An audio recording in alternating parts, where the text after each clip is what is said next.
Welcome back. It is Bust Picks. My name is Dio Reynoso. That's Donovan Behan. How we doing? And it is episode 49. We're close to 50. Yeah, right there on the doorstep.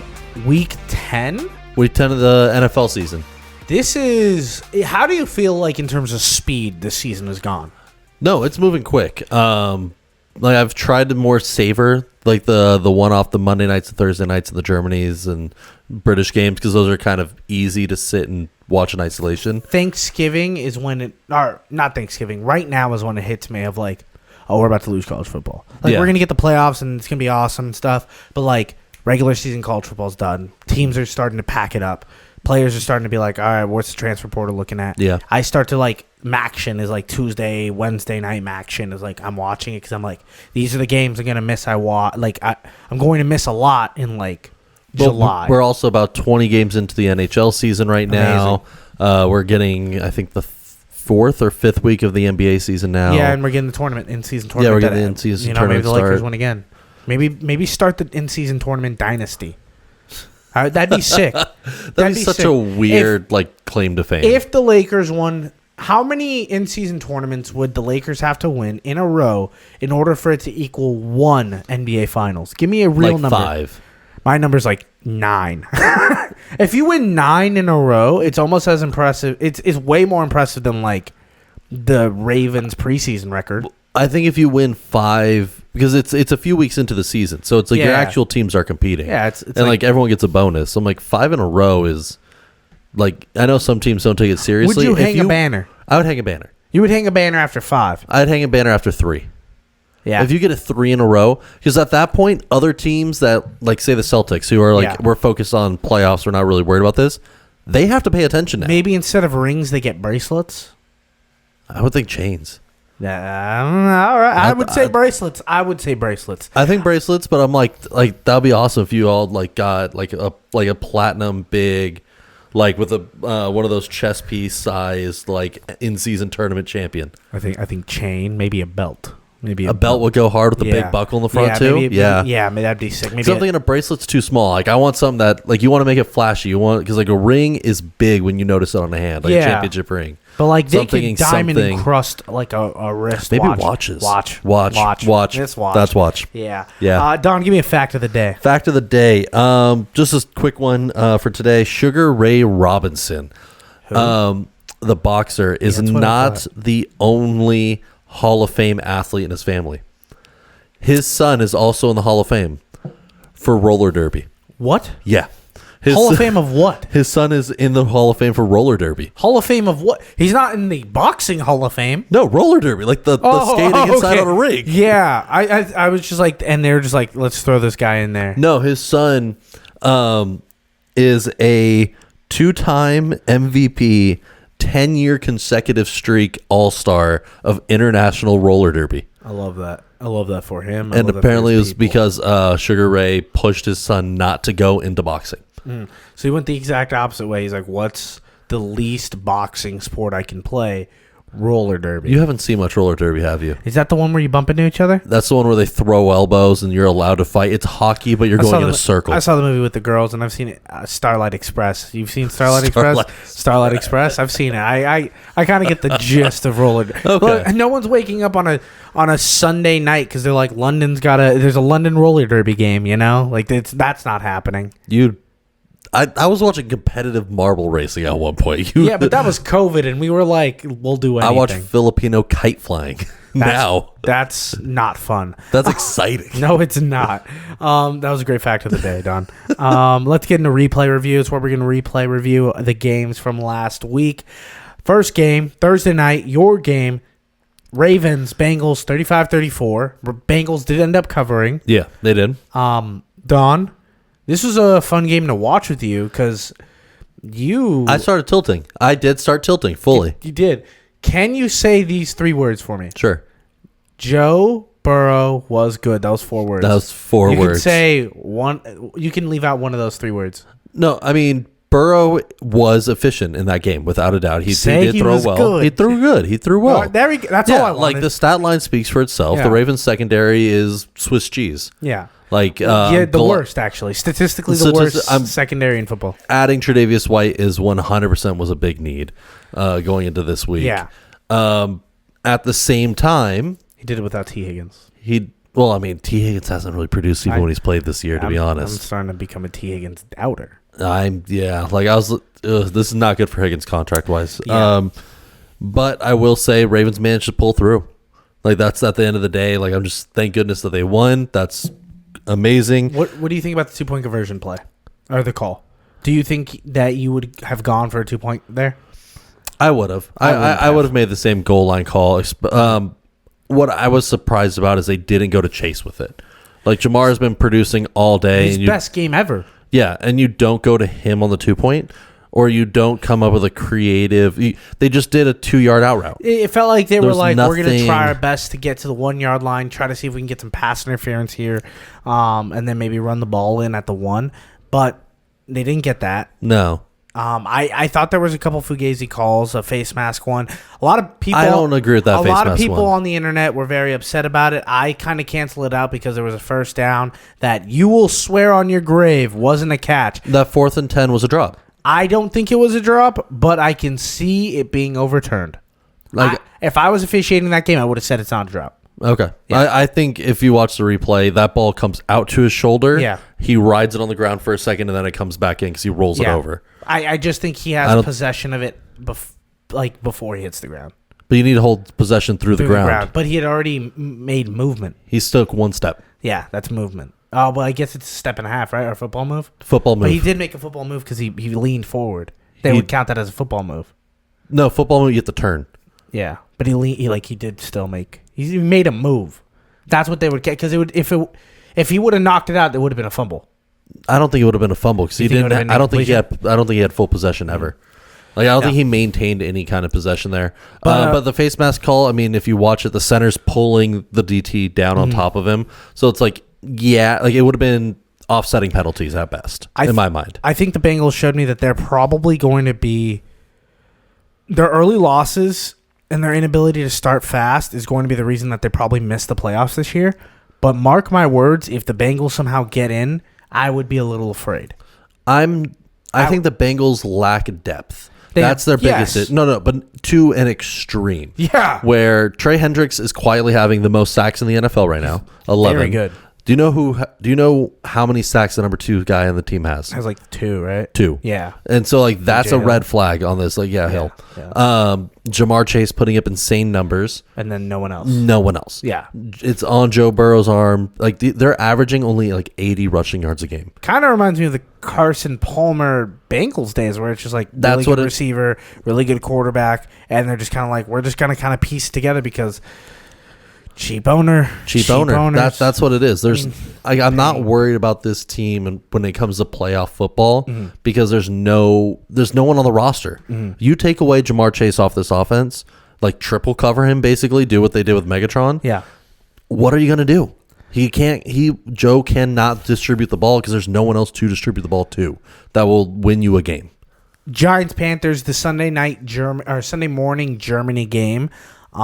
I woke up in the second half to watch this. This was a game that I was under. Guess what? Under hit. But Daniel Jones has hit a new level of bad that is so impressive. I kind of got to see it through. I want to see it through. You want to see it through for the season? I want someone else to pick him up and try to start him next year. That's how much I kind of want to see it through. I think he would be a great pickup and add because, we've seen. I think he'd be the best backup in the league. Yeah, he'd be an elite backup because mobility is good. He does have the right read sometimes. It's just his risk to reward ratio is just too skewed. Yeah, but he's not like Nathan Peterman where he's not going to throw 6 interceptions in a game. But this game was fun, overtime game. Bryce Young played pretty decent in the first half, kind of slowed down in the second half. Scraped together 2 back-to-back wins. This is looking positive for Bryce. I think if they can somehow, because this is it all chips in on the table, if they could somehow rattle off a 5-6 win season off of what this team was, I think that's a lot of momentum to take this team into next year. I think it is. Yeah. I'm considering... what was Tyrone Trace? For the Chuba Hubbard's is having a great season so far. Just got paid, which he deserves. Making more money than Derrick Henry. What? Yep. Like annually or like on a for contract? this season, he is making more than Derrick Henry. Season, yeah. Derrick Henry makes $8 million a year. Well, he took a pay cut. He was also like really paid for a while. Yeah, he took a pay cut, but he is like I think the 11th highest paid running back in the league right now. Can't pay a running back to win a Super Bowl. That's a fact. No top 10 paid running back has won a Super Bowl since Marshawn Lynch. Yeah, no, that sounds about right. So I mean, that's a good stat for you, Don. The other one was the Giants shut out in the first half of this game by this 32nd ranked defense. Yeah.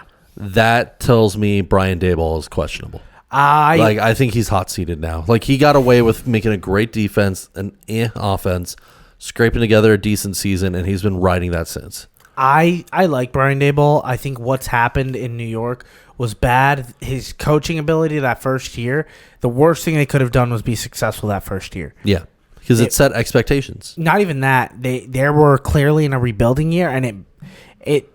Do you remember a few years ago when Trae Young and the Hawks miraculously got to the NBA Eastern Conference Finals? Yeah, and everyone's like, "Oh, the door's open now." Correct, but the door wasn't open. No. What they did was they overperformed from their expectations, and what they did was they bought in on a bunch of players instead of building the scheme right. Yeah. That's what the Giants did, and they ended up having to pay Daniel Jones, and now they're left with the bag, and they're like, "Well, let's play this through." I do still believe in Brian Daboll as a head coach, but it's stuff like this where I'm like, maybe it's too bad to salvage in New York. I think it's too bad for to salvage Daboll in New York. I think they just need to do a full blow up. Like, Yeah. I think Daboll would be great in Jacksonville because I don't think Doug Peterson has much time left there. Oh, yeah, but it's, I mean, it's very hard for a head coach to be fired and then immediately hired. No, it generally takes a season or two, but I think that would be the optimal landing place. Let's go into the 49ers Buccaneers. Quietly good game. I didn't feel like a lot of people talked about this game. Jake Moody missing a couple field goals only to ice it at the end of the game. Yeah. Brock Purdy having a good season. Current longest NFL streak for 200-yard passing games. I think he has like 19 in a row. Second place is Kirk with 9. CMC was back. How do you 120 yards scrimmage total, combined. Right? Yeah, not bad. He did it like he didn't look like the old CMC.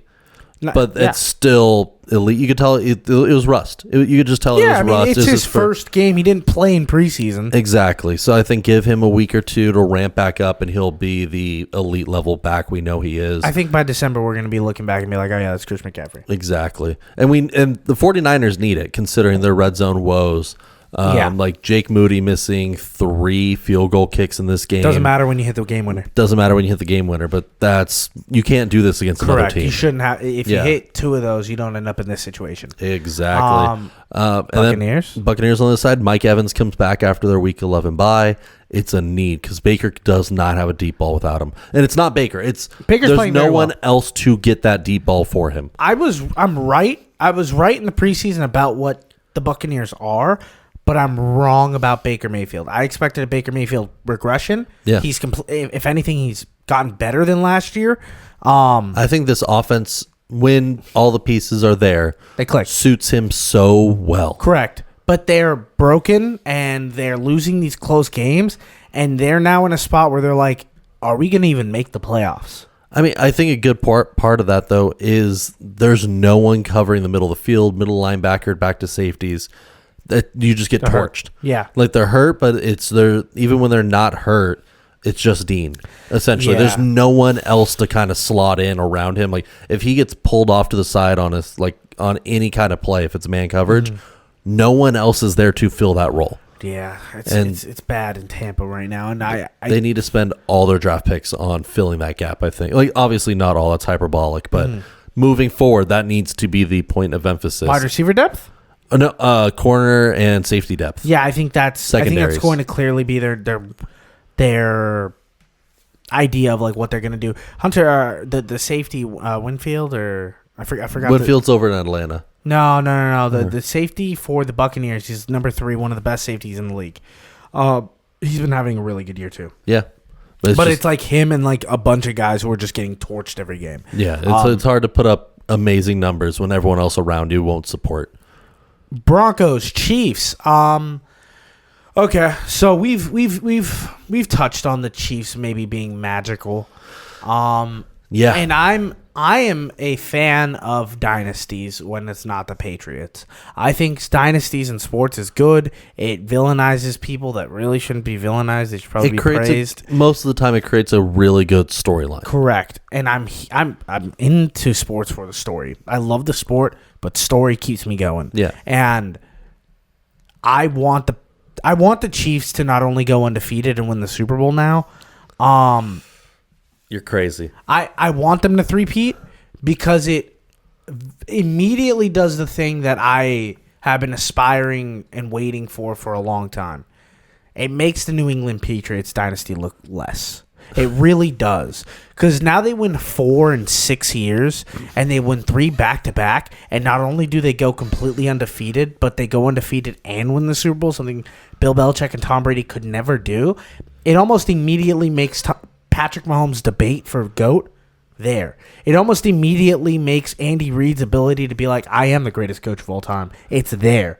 It immediately becomes great. I don't know if this roster can do that. That's what's crazy, Don. I say that every week, and you say that every week, and then we come here every week, and guess what? Yeah, no, they do it. They're getting it by the skin of their teeth oftentimes, and I know, but it's one big toe by Isaiah Likely. It's the BS PI call against the Bengals. It's a miraculous blocked field goal. Or blocked field goal. It's like eventually the shoe will drop. That's what I'm waiting for. But what if, even if they lose, right, a game or two, fine. Yeah.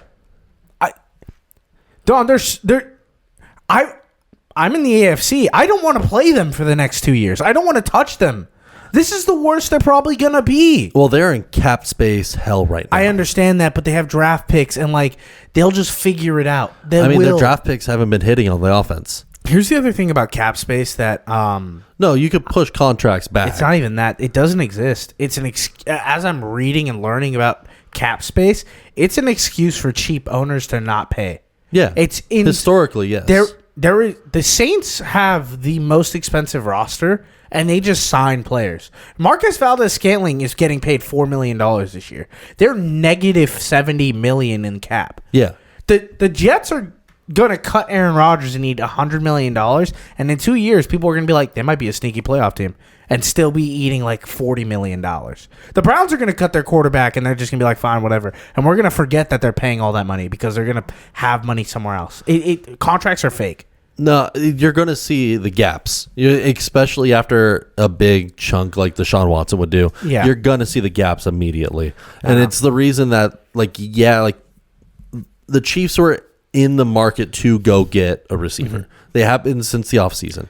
There's a reason they can only get an aging D-Hop. D-Hop is great. Don't get me wrong. The hands are still there. He is still aging D-Hop, though. But he's still aging D-Hop. Yeah. He is not worth Calvin Ridley money. Yeah, but, and that was the difference. Hollywood Brown is expected to come back in the next 3 weeks. But they've been able to ship that contract off this entire time and just fit in the weeks that he does play because of injury. He hasn't played all year. They said he could play around week 18 if he comes back. 17, if he comes back, that's the earliest. He's expected to be back for playoffs, which I don't know if I'd put my faith in that. As a team, I don't know if I would want to turn around and start a guy that I think hasn't played all year. I get where you're at. You're in a tough spot. That's a liability. That's you're in a liability. tough spot where you have to hate the Chiefs and you have to talk them down. No, because your team is supposed to be competitive with the Chiefs. No, but that's even Walker, the rookie that we drafted, who's been banged up all season. Dontez Walker. I would not want him in my starting roster come playoffs. He's not even comparable to Hollywood Brown. I'm saying, but the logic to me is I do not want a guy core idea of if CMC didn't play until the divisional round, do you get him this complete starting role, 70% of the carries? No, but you do. You do. If he gets there in playoffs, but if you're able to get there, McCaffrey. You give him a little bit, but you do 50-50, you do 40-30. No, you play your player that won offensive player of the year before. I don't think I would as a coach. I think that's an insane thing to say. You put him on a snap count and you do not. Yeah, everyone's on a snap count though. No, but you put him on 15% of the offensive snaps. That's insane. That's actually insane. No, but you do what the Rams do with Puka. You're going to design plays for him when he's on the field. Yeah. And then do not leave him on the field long. But the Rams aren't exactly in championship form right now. No, they're not right now. Yeah. Well, I mean, they spent half the season with nobody. Quick side note. Denver? Yeah, Denver. Bo Nix is quietly having a pretty good rookie year. Great season. The running backs in Denver confuse me more than any running backfield in the NFL right now. Javonte Williams is clearly the lead there, but they're like, all right, today it's Eric Estime, and then next week it'll be someone else, and then the next week we'll give it back to Javonte. Yeah. And they're just like gonna keep doing it, and it's really annoying. Other than that, Broncos did deserve to win this game. Yeah, they play. Their defense is terrifying. Our defense is great. Like that is a wonderful defense. Yeah. When it's not playing a top 12 offense, that's what the numbers Even show. top 12, I think top 7. No, when they play a top 12 offense, they actually rate a bottom level defense. When they play good teams, they're bad. Like in their matchup this week. Their matchup this week. Yes. Top 12 offense in the Falcons. No. Yes. I think they're going to get torched. We'll disagree there. The Falcons money line later. Let's get into the Steelers Commanders, and this is going to be my favorite part of the episode. Sure. Because I get to tell you something that I've been saying week in and week out, and this Steelers team is good, and they're going to be good, and they're going to get in the playoffs, and they're going to have a positive record. Something that you have continuously, year in and year out, said that this is the year the shoe drops. This is the year the shoe drops. I'm waiting for it to drop. Well, yeah, and you're still I think waiting it for still them to go under 500. You think this team can still go under 500? They need to win 2 more games. One more game. They have 7 wins. 7. Oh, yeah. They need to win 2 more games to be over 500. They have the toughest schedule from here on out, including all 6 of their divisional games. Yeah, insane that they do that, but they do play the Browns. Yeah, the Browns is going to be the I think those are their wins. Bengals. I think the Bengals might be able to do well against them. And they do play the Ravens. Like we saw the Commanders, like their rookie left tackle was able to do well against TJ Watt. I don't know. Like if you double TJ and just ignore everyone else on that D line, yeah, it's working. It's working for teams. Don't let TJ see this on Raven Week, Don. I mean, I'm just saying. On Ravens Week, if you sell out on, we're just going to remove you from the game plan. Let everyone else on that D line match up 1-on-1 and beat us. No one else has been able to. In 2 years, no one else has been able to keep up with 75% of what TJ Watt does. I think TJ Watt is the one. No, I'll just say I think he's the best defensive player in the NFL right now. I don't think that's a hot take at all. I don't think that's a hot take, but I was like, that may be disrespectful. Micah Parsons. That was the only hesitation there. Micah Parsons, because Parsons could go drop back in coverage. Myles Garrett. I would take TJ. I think TJ Watt's by far the best defensive player in the league. And so that's my thing. If you sell out your offense the same way a defense sells out to take the number one passing option off the board, you sell your offense to take TJ Watt out the game. I don't think the Steelers defense is able to hang on for most of the game. They were able to do something in this game. The Commanders were able to do it. This Commanders offense, which was a top 5 offense, very efficient. The score was a little deceiving because it was back and forth, but it felt like the Steelers were in control a lot of this game. George Pickens was doing whatever he wanted in this game. It was his yak. It wasn't Russ. It was his yak. Correct. He's very, very good. Yes, he had that crazy fast touchdown pass that Russ threw him, though. That moon ball. Yeah. But Russ going into the last 3 minutes of the game, 2 for 7 for 40 yards on any pass over 15. Yeah. Like he hit 2 for 7 on a 15-yard balls. Like that. But that deep ball is not. It was good for 2 weeks, and now we're like everyone's like, oh, the ball's back. We know how to defend it again. They still scored 28. Yeah, they did. This is all the Steelers have ever needed was a quarterback that can do this, which was my entire argument. Well, Fields is doing it to me. He was game managing. That's all you need. It doesn't matter. Like if they just needed a competent quarterback, I don't care which one it is. I prefer it's the guy who's throwing it to an elite receiver. To me, I think George Pickens is as good as a number 2 can get. Yes. The best number 2 in the league. The best. Garrett Wilson. He's better than Garrett Wilson. Interesting. I think he's better than Garrett Wilson. I think Wilson has better hands and better route running. I don't think there's a world. Garrett. All right. Garrett Wilson is is an amazing catch thief. Yeah. What he does is he'll have an insane catch once or twice a year, 3 times a year, and you'll go like, well, we have to put him in our top 30. We have to put him in our top 20. And you don't, because like you look across just like a random Thursday night game where he plays, you're like, man, this guy had like 3 targets for 17 yards. And maybe it's not his fault. Maybe he's bad with quarterbacks. But I think I'll tell you right now, Rodgers. George Pickens is out here doing crazy stuff. But George Pickens through the first couple of weeks was having those stat lines. Yeah. He nearly was benched because he was throwing so much of a fit and becoming a cancer on the team. Also, Mike Tomlin clearly loves those guys. Yeah, I think that's Mike Tomlin's like. I think it's sauce. I think it's his sauce. Like he wants problematic people. Yeah, I think he likes the problematic people because he knows how to wrangle them. He knows how to get the best out of them. He's the best.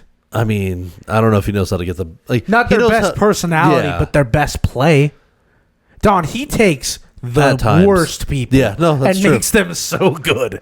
Yeah, yeah.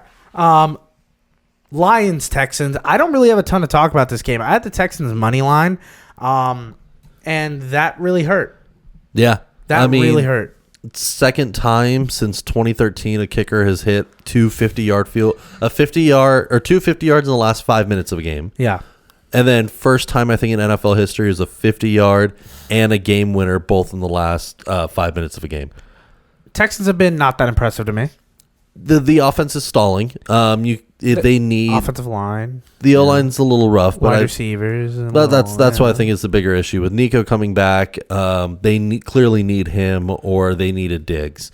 Like Tank Dell cannot carry an offense on his own for receiving work. No, especially coming off the injury where he's not. I don't want to say he's 100% back. He's playing and he's very good, but he's not. You could tell he's toughing something out. Yeah, he's just not tanked. He doesn't have that burst that he did last year, and he'll probably be back next year. Yep. Other than that, Goff's first game throwing an interception in 7 weeks. Yeah, Goff, 5 of them. 5 of them. 5 INTs. Did not look like it phased him whatsoever, which I love that for my quarterback. Dan Campbell coaches football games like I play Madden, where no matter what, if I throw 5 interceptions, that doesn't mean I'm not throwing it the next play. Yeah. They don't care. They don't, because like our defense will hold up, and we just got to put on more points. Yeah. Amon-Ra tied the receiving touchdown record in franchise history for consecutive games. Wow, really? Yeah. What was his? It is. I didn't know that. Yeah, he just tied that, and then in the same season, Montgomery tied the rushing one for consecutive games rushing. Is this the best Lions team of all time? I would say yes. That's crazy. Yeah, I mean, Lions have had that's great crazy. combo. This is the most complete team that they've had. Yeah. I think that's what makes it. I think they've had bigger star power. Does Dan Campbell get a lifetime contract here? No. If he wins a Soupy? If he wins a Super Bowl, does he have like give him almost like Jim Harbaugh kind of carte blanche to kind of I would run put him his into madness? I would give him as much leash as they gave O'Brien back in the Texans days. He was the GM. He was, I would. That's as much leave as you can give. But they didn't give him lifetime. But they gave him a lot of leash, and then when it failed for multiple years in a row, then like, okay, but let's they take a gave change. him the entire leash. Yeah, like that's the most leash you can get. Not like, well, I think Bill is the most leash you can get. He was pretty much owning the team. Yeah, Robert Kraft didn't get caught doing some stuff. Dolphins, Rams. Silently one of the most boring games that shouldn't have been. I think it was a great defensive performance by the Dolphins. 30% of all plays that they were able to get pressure onto the quarterback with, which is just insane. That's insane. Yeah, like they were living in the backfield there. Chop Robinson, back-to-back games with a sack now. And then in the last 4, he's averaging 4 pressures a game. Do you remember if you look back at a draft analyzing around the draft time, I was gushing over Chop Robinson. Yeah. I was telling you he's by far one of my most favorite pass rushers in this draft. I loved him. I'm very happy that he's already succeeding. Yeah, and we're seeing the influence now. He's going to be someone as a threat. Calais Campbell is ageless. Like, yeah, that dude he might play in the league forever. Yeah, he's like 87 years old and still the biggest and strongest dude. Someone was like, we talk so much about LeBron's longevity, we got to start talking about Calais Campbell in that same breath. I'm not there because Calais Campbell's not the greatest defensive tackle ever, but he's gonna get a gold jacket. Yeah, he earns it. Like not only that, but his off-field work. I mean, you can't say anything about him without mentioning that because it's just so impactful. He's a great person. He's just a wonderful human being. Shout out to him. But I do think a big part of like why the Dolphins D-line was able to get so much pressure, Rams were returning 2 starters to the O-line off injury reserve. Yeah. They had Jonah Jackson coming back from a shoulder injury. They had Steve Ayala coming back from his MCL sprain. Left guard. And they had their right tackle out for this game. Yeah. I think it's just a lot of moving parts all at once on an O-line. It's hard on the offensive line to do that. Yeah, give it till next week. It'll be fine. Every time I buy in on the Rams, they always disappoint me. So I'm like, I think I'm going to be a little more hesitant this week. But I am worried for the Rams. They only have, right now by ESPN's analytics, a shot at winning the division 11.5%. Yeah. To make playoffs is 18.4%, directly tied to the Cardinals just winning out games right now. That is everything Sean McVay loves. Yeah, because he's going to somehow make this work. Oh, yeah. That's going to be so impressive. It's going to be the wild card game. We're going to be looking at a graphic and we're going to be like, Eagles, Rams. Can you believe that they had an 18% chance and they just rattled off all these wins? It sounds like a McVay thing. Anything else on this game? Stafford wasn't that bad, as the score would say, though. He went 32 for 46 for 293. Yeah. That's not a bad stat line, what you'd get. Like, it's not as bad as you would think based on the score. Like, he hit the majority of his passes. I'll tell you right now, I was shocked by the numbers you just gave me, because if you would have asked me, I would have said he completed 14 passes. Yeah, he completed 32 on the day. That's insane. Yeah, like it was an efficient day. It was just every other time that they got to the red zone, he would just get pushed back out of the red zone. He was getting eaten alive. Yeah. That's all it was. I was like, is this guy back on the Lions? What's going on? Dude, I was so scared he was going to get hurt. Thank you, Don. Well, that was our replay review. Let's get into Bust of the Week. It's where we give you our biggest bust of the week. I'm going to start. Mine hasn't started yet. Okay. So this is my precursor for Bust of the Week. Sure. There's a fight this weekend. Oh, gosh. Friday. It's Jake Paul. It's Mike Tyson. Mm-hmm. They're fighting on Netflix. And I don't care about it. Not really, no. I don't think anyone cares about it. I think they're trying to drum up interest. I think people are going to look on Twitter and be like, oh, okay, that's how it happened. And then that'll be it. That's all it's going to be. I think celebrity boxing is dead. I don't think boxing is dead, but I don't think boxing is thriving. I think this takes away from the pure sport. Correct. And I'm kind of done with this era. I was an encourager of this era. I was like, yeah, fine. I want to see celebrities fight. I think if I even called out Derrick Henry multiple times, and he shot me down multiple times. I think if you're going to do the celebrity boxing kind of gimmicky stuff, you do one to start the main card of an actual boxing card. Yeah. There's no reason to be doing an entire pay-per-view based on this one fight that no one really cares about. What if it's like... And it's a senior citizen.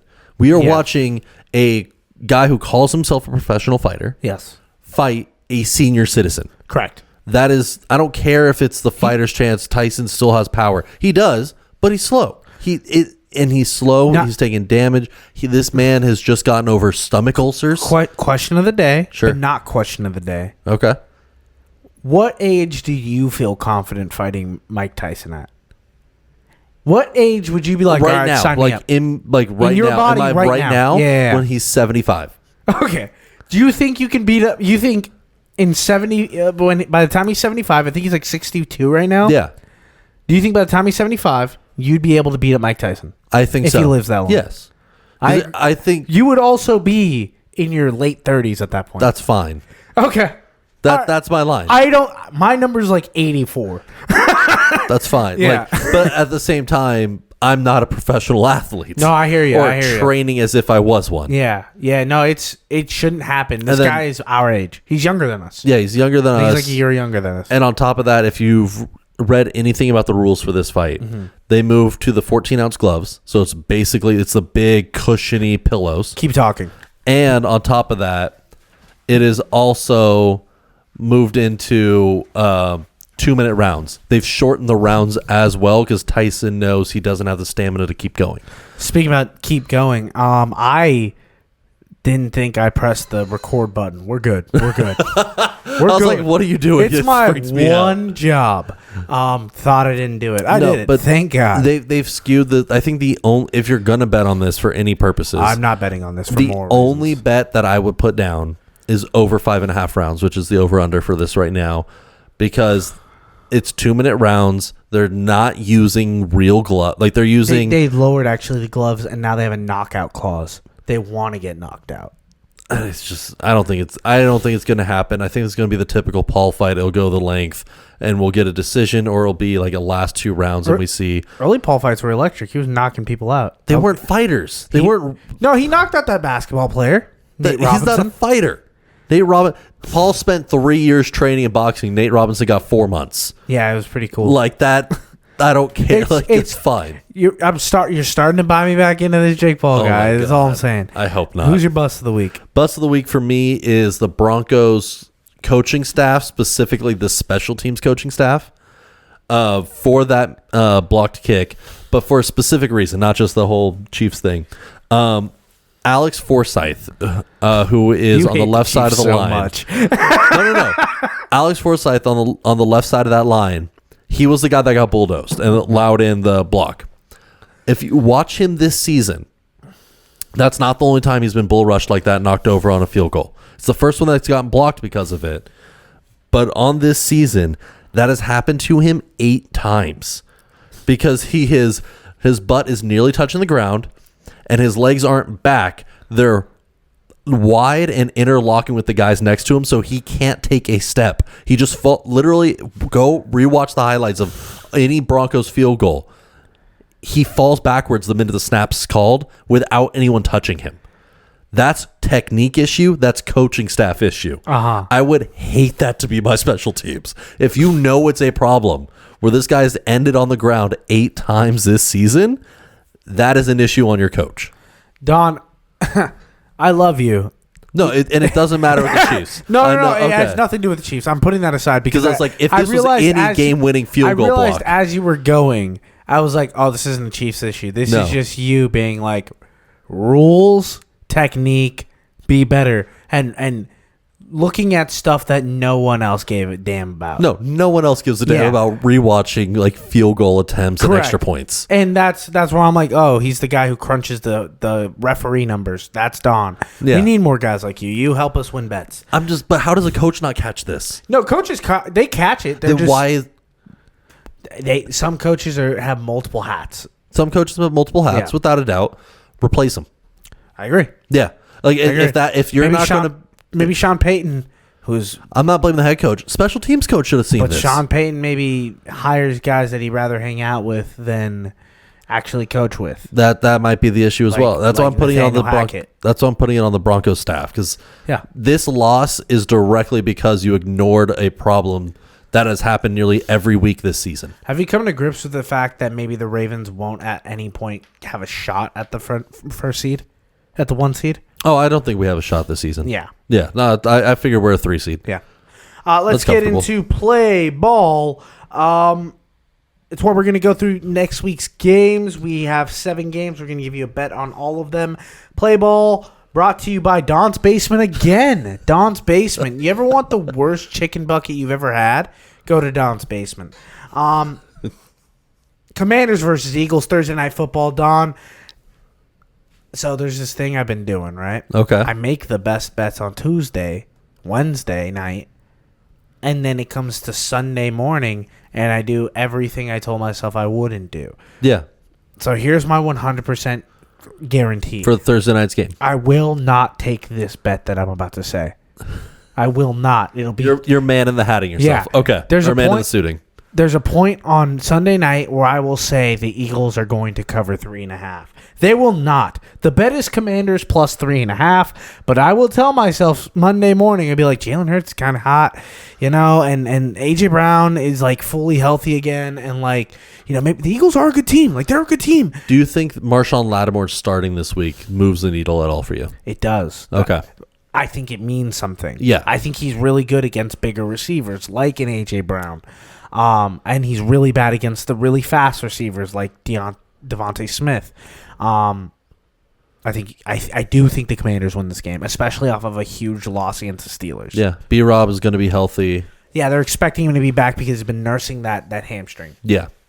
For me, I'm taking Hurts under 29 and a half passing attempts. He's gone under this 5 straight games since their bye week. The Eagles offense is leaning on Saquon. They are a run-first offense. He has not gone over 27 passing attempts. The only reason that he will probably is if this turns into a shootout to keep up. But even then, they still use Saquon in interesting ways because he's Saquon, like we've seen. Yeah, he's just like the most interesting guy. On top of that, Eagles are the most.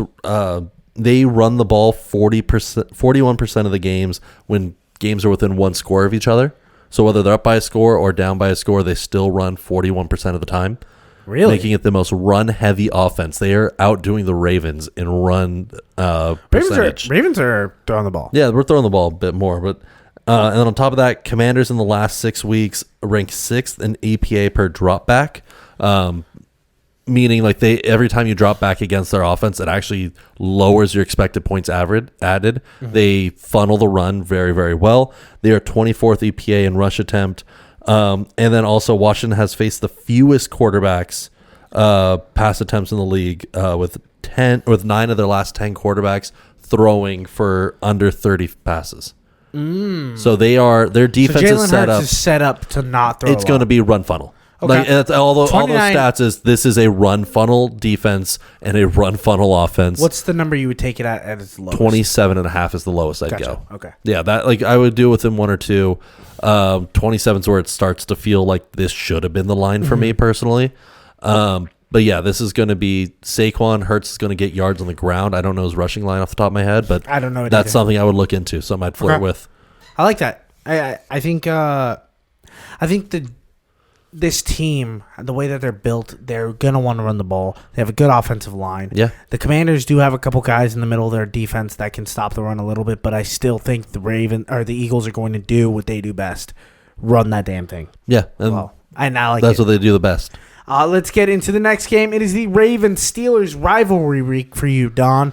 Where's your head at here? Ravens minus 3.5. I'm calling my shot now. Must-win statement game. I know. It's for the division. Yeah, it's for the division. Take the lead. Yeah, this is a take the lead for the division here. Ravens are the number 1 offense in the league right now. But we also get to the quarterback quite frequently and shut down the run. That is one thing that Russ has needed. He has struggled throwing the ball deeper when the run game is non-existent. And Najee Harris is a game-time decision, probably. Najee's game-time decision. He's been playing very well. And Warren has fumbled, I think, 3 times already this season. Yeah, he's a bit of a fumbler, but they do trust him to get the ball. Cordell Patterson got a couple carries last week, too. Yeah, that's just the offense. If the Steelers didn't win last week, I would have taken the Steelers this week. Steelers play exactly to what their competition is, and the competition that they're playing this week is a very good high-scoring team. Mm-hmm. I believe the Steelers can score some points too. I'm taking Steelers Ravens over 47.5. I think the line's way too low. I think this is a 50 burger, easy. I could see like the Steelers can put up 20. I think in your head Pickens will have a good game. I think in your head you're like, I know how the Ravens play football. They play dirty divisional games. And last week I was like, that's what they do. They played. I don't know why I keep falling for this. That's not the Ravens defense this season. I believe in the points. I think the Steelers will put up 20. I think they're going to hit 20. That's my number. Yeah, and that's about where I think it will be. And I think the Ravens will win this game. Yeah, if this turns into a shootout similar to the Bengals game, the Steelers I just don't think have the offensive capability to keep up. Okay. That's where I think the separation is going to be. I think the Ravens win by 10. Probably. I think it's a healthy Ravens win. Yeah, the line's 3.5. I'd move it to 6.5. I feel comfortable there. I feel comfortable there. I've been doing a lot of reverse teasers where instead of buying points, I'm adding points to me. Okay. Yeah. And if I like games money line, what I'll do is I will actually take the minus points. Yeah, move them to -1, -2 because it pays out better than money line typically. That's actually what I'll do in a game later. But the next game we're going to talk about is the Packers-Bears. Another rivalry game. Yeah. Big rivalry game. This one kind of lost its sauce a little bit, huh? Yeah, I mean with Shane Waldron fired from the Bears, offensive coordinator. This marks the 8th coaching staff member to fire or quit in the last 14 months on the Bears. I love it. They are losing everybody right now. I think that Eberflus is going to be fired at the end of the season. Yep. Like it's already reports he's lost the locker room completely. Oh yeah, they're a bad team. They're a bad team. That's why Packers -5 is my pick. It has to be. No, Packers are a good organization. I think the only thing I'd be worried about the Packers. Love is going gunslinger. He is interceptions and he is touchdowns. Except the last 2 weeks, he has not. The last two starts he's had, he has not thrown a touchdown. Yeah.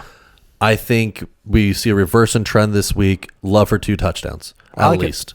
Over 1.5. I think playing off a bye week is huge. It's massive for this team. It gets the receivers healthy. They've all been dinged up a little bit at some point this season. Yeah, especially a Bears team that just looks bad now. Yeah, it looks bad. You give them a rough loss to the Patriots. They're just going to be in their head.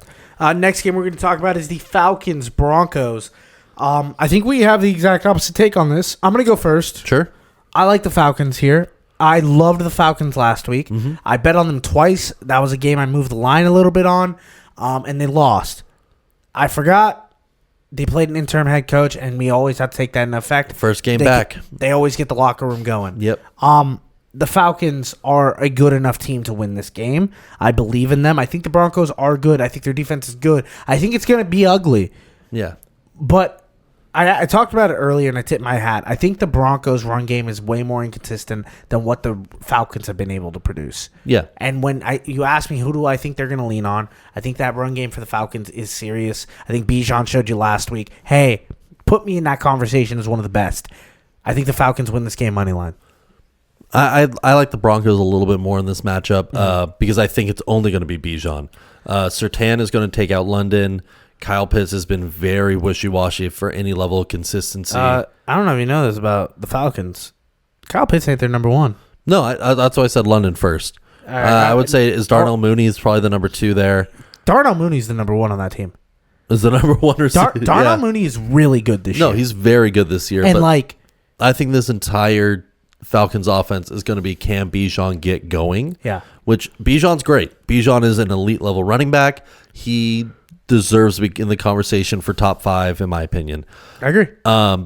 I don't know if this Falcons offense is going to be able to survive because the defense won't hold up. The defense has not been able to get pressure to any quarterbacks. They've been way more disappointing than I thought they were going to be. And I think that's going to be the issue. I'm taking Bo Nix over 210 passing yards in this game. I love that. It feels like a lower line. He's gone over this 4 out of his last 6. The 5th game in that sample, he was at 206. So just 4 yards short. I love 4 that. or 5 yards short. Not an issue there. I love that bet, Don.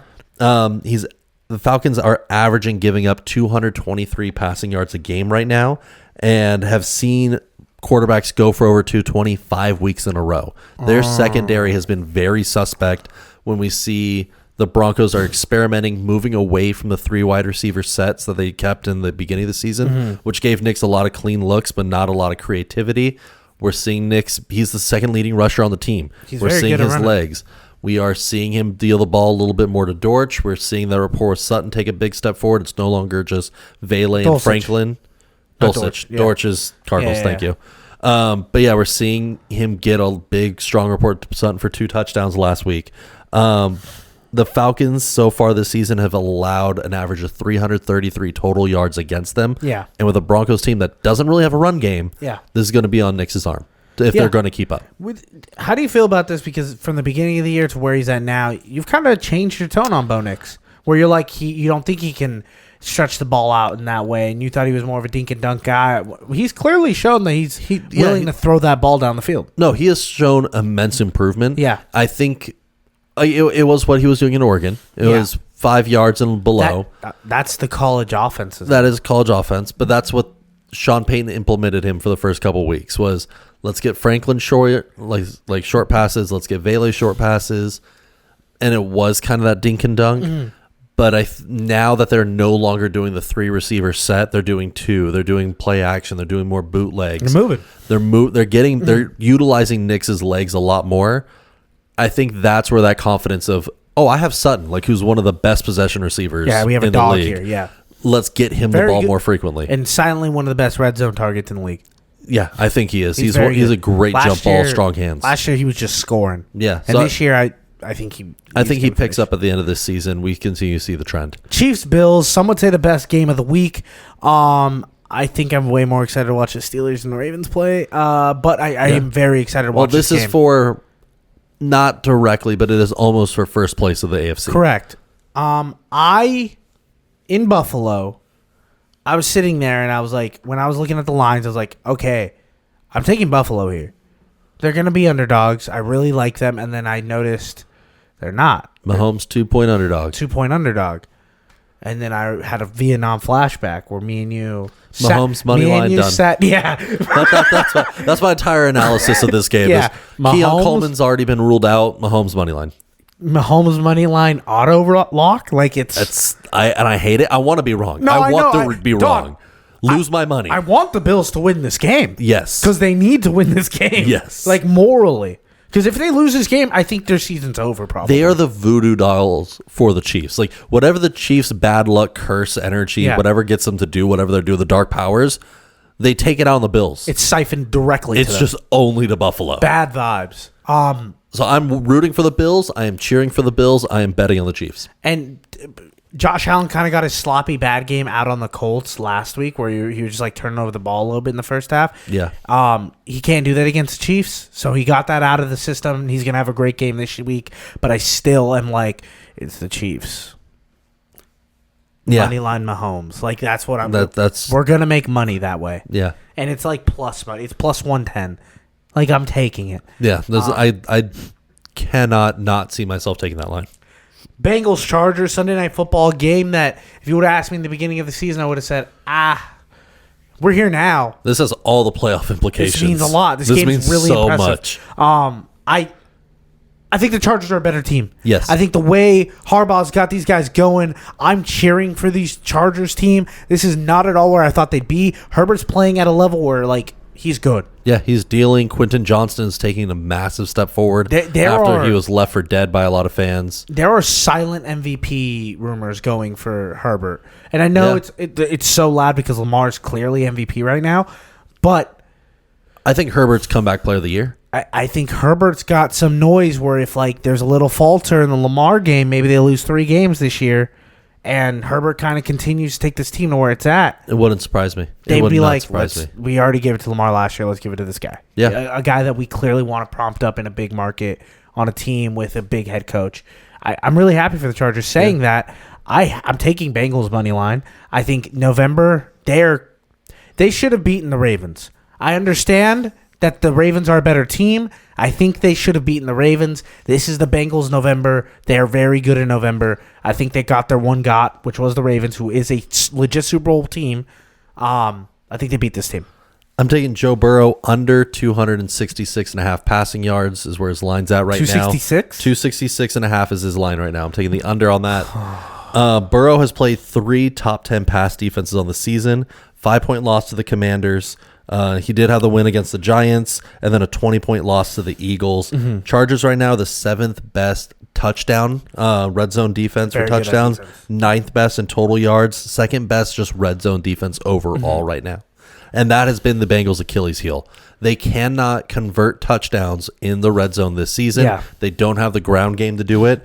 Khalil Herbert's here, and that's his thing. Herbert has fumbled. I don't know if he fumbled on the first carry of a game on a team that he had 2 days on. But then they pulled him immediately. Because they were like, probably not a good idea to play this guy. Yeah. Every other team would be like, well, let's not play a guy that we just traded for 3 days ago. The Chargers have just stifled teams this season. Yeah, I'm worried about it. 39% of the they've only allowed a touchdown 39% of the time when they get to the red zone on them. You're right to bet the Chargers. I'm not. I completely agree that the Chargers are probably going to win this game.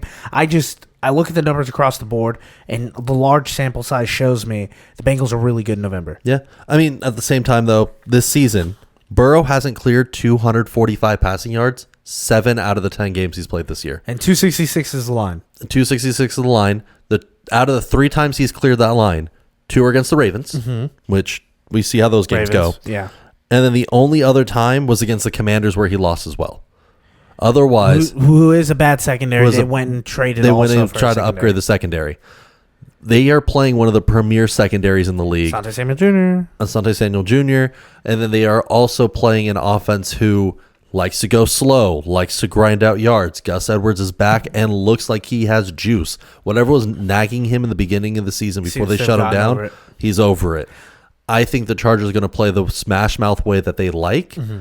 I don't know how the Bengals are going to be able to cope with that kind of offense. I think this game is about it's like 20-6 for a lot of the game. Yeah. And then in the early fourth quarter, Bengals score, and then they score again very quickly, and then the game ends like 23-20. I think we get a very similar Lions game that happened last Sunday Night Football. The line that jumped out to me when I just saw this, like the defensive versus offensive stats, 16-9 just seems like about where this game would sit. It's going to be gross. It's going to be disgusting in the under. Imagine like Iowa football playing Wisconsin, where you're like, I think they scored a ton of points this year, but like usually they'll be like 17-16. You're just like, that was a good game, but like, man, that was tough to watch. I think that's going to be Sunday Night Football. I think that's why the Chargers are getting slept on this season. Yeah, it's because that's every game they just choke out opponents. But like, football fans should love that. Yeah, it's a masterclass on how to coach a team. Texans Cowboys. I don't really want to get into this game too much. Dak's out for the year. Cowboys clearly are going to use that as a scapegoat to be bad for the rest of the year. Yeah. This might not even be a Cooper Rush game. There's calls for Trey Lance to start. Fine, let Trey Lance play. I think you should. This is last year on the deal, and you paid a fourth round for him. I think the Texans are going to be like, maybe we don't have to bring out Nico Collins right away. Even if they do, I think they don't have to go super heavy on the gas. Yeah. 42.5 is the line. I'm taking the under on it. I don't blame you there. Cowboys have struggled at home, even with Dak. They haven't scored a home touchdown since September 22nd. Wow. Yeah, they just cannot get it done. They have yet to win a game at home this season. I'm just taking the Texans minus 7.5. This defense is real for the Texans, even with their O-line woes. The Cowboys just cannot score. I don't care if it's Cooper Rush. I don't care if it's Trey Lance. What's the line you'll take that to? If it gets to 9, would you take it at 10? I would take it at minus 10 at the line. That's where I'm like, okay, let's cut this off. All right, I like that. That was Play Ball. Those are all of our bets for this week. We're going to get into question of the day. Don, we're doing a blind ranking. Okay. So do you understand how blind rankings work? I'm gonna explain it. Let's explain it real quick. Okay.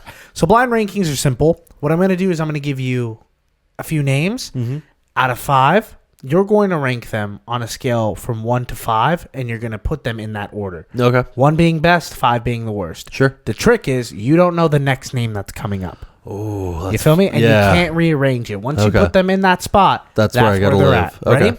We're going to start with... Do I get the topic? Yes, you're going to start with quarterbacks. Just quarterbacks. Quarterbacks overall. In terms of how good they are for 1 year, this year. Okay, this season. Ready? Do you want to be able to pick your order, or do you want me to just start from the... Just start with however. Aaron Rodgers. Out of 5, I would put him at he seems like a 3. Okay. Aaron Rodgers at 3. Yeah, that seems okay. Cooper Rush. 1. Wait, 1 is in the best? No, 1 is in the worst. So 5 being the worst. 5 being the worst. I'll flip them, yeah. Russell Wilson. I would take Aaron Rodgers over him. I put Russ at 2. And I don't like that. I wish I put Aaron Rodgers at 2. You think Aaron Rodgers is better than Russell Wilson this year? I think whoever you're going to name next is probably better than Rodgers. So I'm leaving Russ lower because I think the next 2 guys are going to probably be higher. So you put Aaron Rodgers at 3. Yeah, you're putting Russ at 2. Yeah, I think just because I'm betting on whoever the next 2 guys are. Okay. Next guy, Anthony Richardson. 4. I think he has better upside than I think he has. So no matter what I say now is going. It's going to be my best. I don't like it. Caleb Williams. Actually, yeah. Okay. Yeah. No, I'm fine with that. So your list is Caleb Williams 1. Yeah. Russell Wilson 2. Aaron Rodgers 3. Anthony Richardson 4. And Cooper Rush 5. Don, congratulations. That's the correct order. That feels like a decent order. I did this test with 3 people. No one got that close to good because that's the right order. I mean, that feels like the only thing maybe I would do is flip Richardson and Rodgers. Like you put Richardson over Rodgers? Like that argument can be made based on... No way! I was like, based on upside. Because Rodgers hasn't really done much this season. Have you seen Anthony Richardson play football? I would take Anthony Richardson rookie year. Just drop a shoulder on a guy. And you know what? I'm talking to you, Colts Mafia. We did it. We got our quarterback back. Let's get him to at least finish this year. I'm going to do one more with you. This one's a wide receiver version. Okay. We'll start with Amari Cooper. I like Amari. I put him at 4. Okay, you still don't get Or how like the rankings were. two. Okay, I two. keep thinking like one being worse. Five. Yeah, two. Two. I like Amari. Amon-Ra St. Brown. Oh. I don't like where this is going. I'll say 3. I don't want him at 3. I think I should have flipped him. Calvin Ridley. I'm comfortable putting him at 4. That's fine. Okay, so this is 5 and 1. 5 and 1. Worst and best. Darnell Mooney. 5. Jacoby Myers. I hate you. I guess he's my 1 by default, but yeah, no, that one. So should be like an Amon-Ra, Cooper. Mooney. I would out of that list, I would say Mooney, yeah, and then Jacoby at 5. You put Jacoby at 5. Yeah, I think I put Jacoby at 4. Okay, I like fine. Jacoby, but that first list flawless. It's actually really impressive. That's an interesting ranking. That was question of the day. Thank you so much, Don. We got one more segment. It is pick of the week. Don, what is your pick of the week? I'm taking Vikings -6 against the Titans this week. Wait a minute. It's a spicy one based on my feelings of Sam Darnold. Yeah. But Vikings defense only gave up 143 total yards last week to Jacksonville. I don't think that first interception was Sam Darnold's fault. Justin Jefferson was getting held. Like, that guy was basically like climbing as a piggyback ride. So I don't blame him on that. The other big issue is the Vikings could not convert in the red zone at all. I think that Kevin O'Connell will focus up on that. I think we are going to get a good amount of memes out of the Titans offense this week. Can't wait for the Will Levis. Will Levis last week didn't give us one, and I think that is for those who are watching, national tragedy. You got enough of it. You were just kind of like, this guy. None of it was meme worthy. It was rough to watch. None of it was. This is the highlight of the week. Correct, but like you watch the games and you're like, is this the one? Is this the moment? And that's what I'm waiting for. You're just like, but it's still crazy. I think the Vikings defense is good enough that we're going to get a couple of those. That's what I'm more betting up on. Also, Titans 2-6 in their last 8 matchups against the Vikings, and Tennessee has failed to score more than 20 points in 5 games in a row now. Yeah, they're not good on offense. Yeah, they're not good on offense. Their defense is good, but I don't think that they have an answer for JJ. They got no juice. My pick of the week, I touched on it a little bit. Colts, I'm happy you're doing what you're doing. Jets, I love what you're doing. I'm going to take the under in this game. Sure. I love the under in this game. I think both offenses have clearly shown they're struggling. I do think the Jets' offense is going to be a little bit more cohesive, but their defense, this isn't a great game for Anthony Richardson to come back to. No, the Jets are still a very good defense. And I do think Anthony Richardson plays better. I think they're going to rely on his legs a little bit more. Yeah. But I still think it's tough. I do think it's an under. I think this game's about 24-14. Do you think the NFL should have done the thing that fans wanted and flex this game into the Thursday night slot, so it's a true Thursday night? No. What is this? It deserves to be a 10 o'clock game that no one watches. Okay. That red zone will be like, oh, and that was a cool out-of-bounds catch that Devontae Smith made, and Alec Pierce, bomb. We got the Alec Pierce bomb. I think we're going to get a Devontae or Garrett Wilson going like, is Rodgers back kind of catch? Yeah. Like in the end zone. Couple bomb shots. And one Brees this is why he's a great runner. I think one of those. I think Brees Hall's going to have a day. Yeah. I think he's going to have a day. I think we're going to have a moment where people are going to be like, are the Jets kind of back? Are the Jets kind of back? And then, you can't buy into it on a matchup like this. I've done it. You got to leave it alone. Yep. The Colts are bad. They're giving up. It's not fun. Thank you guys for listening to another episode of Bust Picks. Go check us out on TikTok. Go check us out on Twitter. My name is Dio. That is Don. And remember, pray for the parlay.